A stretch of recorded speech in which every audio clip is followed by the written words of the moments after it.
The lights in the Vakari medical wing never dimmed. Even the shadows seemed to glow, bending around crystalline walls that pulsed like living veins. I had been inside hundreds of alien structures since humanity joined the galacticconcord, but none felt quite like this one. Too clean, too quiet, too watchful. I, Lieutenant Gavin Hale, was officially here for a routine xenobiological screening. Unofficially, I was under suspicion. Someone aboard the human cruiser Starling Dawn had transmitted forbidden data into the Concord network, data that the Vakari considered dangerously destabilizing. A traitor, they believed. And somehow, unbelievably, they thought it was me. So they brought me here. Not arrested, not chained, just observed. A nurse in silvery blue robes entered the chamber with fluid grace. Her bioluminescent skin shimmered in a pattern I couldn't decode. All Vakari were elegant, but she looked softer than most, less rigid, less cold. Her name tag translated to Ceres. She approached holding a crystalline injector. Inside it swirled a faintly glowing green fluid. So, what is this? I asked, trying to keep my voice steady. She didn't answer. Vakari rarely spoke unless necessary. Instead, she simply hovered near me, the injector humming. When she raised her eyes, something flickered there. Fear. Real fear. "This will be unpleasant," she whispered at last. Her voice was barely audible, fragile in a way that contradicted everything humans believed about Vakari. She pressed the injector to my neck. The cold point stung. Then, click. Nothing. No burn. No dizziness. No neural shock. She hadn't administered anything. Her hand trembled. And before I could question her, she leaned closer. So close I felt the faint warmth of her bioluminescent skin. "Do not speak," she breathed. "If you speak, we will both be doomed." My heart pounded. Her eyes flicked toward the ceiling, the glowing panels that I now realized weren't lights at all. They were surveillance lenses. And now, Ceres had just broken Vakari protocol. But why? And what dose had she just faked? Middle.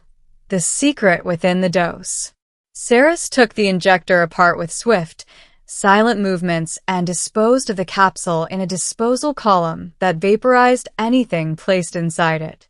The column glowed red, then darkened. "Follow my instructions," she whispered again. "Respond only when the room lights turn amber. Those lights mean the scanners are cycling." I watched the ceiling. The glow remained cold white, active surveillance. So I nodded subtly, keeping my expression neutral. Ceres continued in a louder, official tone. "You may experience disorientation. Lie back for monitoring." I understood. She was talking to the room, not to me. I lay on the bio bed, pretending to be woozy. She scanned me with a multi-spectrum medical array, but her hands were shaking. Vakari hands never shook. During the scan, she accidentally dropped a sterile cloth across my chest. Beneath it, hidden from the sensors, her fingers tapped a pattern against my skin. Not random. It was a human code. 2 taps. Pause. 3 taps. Pause. 1 tap. A simple alphabetic cipher humans used for covert field operations. She must have learned it deliberately. Danger. Then the lights shifted, slowly, from white to amber. The surveillance window.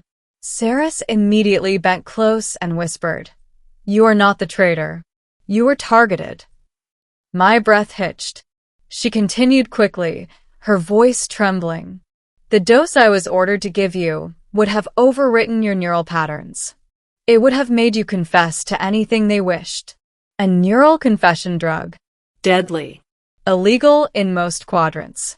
And the Vakari physicians had ordered it for me? Why save me?" I whispered during the amber window. She flinched at the question. "Because someone must. Because you Because your species. She shook her head as the light began cycling. Enough. No more. White light returned. Conversation ended. Saris resumed her sterile, official tone. You appear stable, she said for the record. Rest for 20 standard minutes. Then she turned and left through the sliding crystalline door. My mind spun. Someone among the Vakari leadership wanted me silenced. Saris wasn't part of that plan, but now, by helping me, she was in danger too. I needed answers and fast. The hidden corridor. 20 minutes passed. No one returned. The door remained sealed. Then, unexpectedly, the lights flickered amber again. Saris slipped inside, carrying no medical equipment this time. Only urgency. Come, she said softly. We must leave now, before the physicians send someone else to enforce compliance. Where are we going? Somewhere without cameras. That alone made fear climb my spine. Vakari architecture was built out of recording devices. Rooms without cameras didn't exist unless they were forbidden. But she tugged my arm gently, and I followed. She guided me through maintenance corridors, tight crystalline arteries where the glow dimmed to a faint pulse. We moved past conduits humming with alien energy, through sealed bulkheads that she unlocked with a biomorphic key. How do you have clearance for all this? I whispered during an amber flick. I am not merely a nurse, she said. Her voice held weight. Sadness. Expectation. White light surged back. Silence again. Eventually, we reached a chamber unlike the others. Dark, quiet, matte instead of crystalline. A dead zone. No surveillance? I asked softly. Saris nodded. This is a sanctuary chamber, reserved for Vakari royal custodians. I stared. Royal? Saris, who are you? She looked down.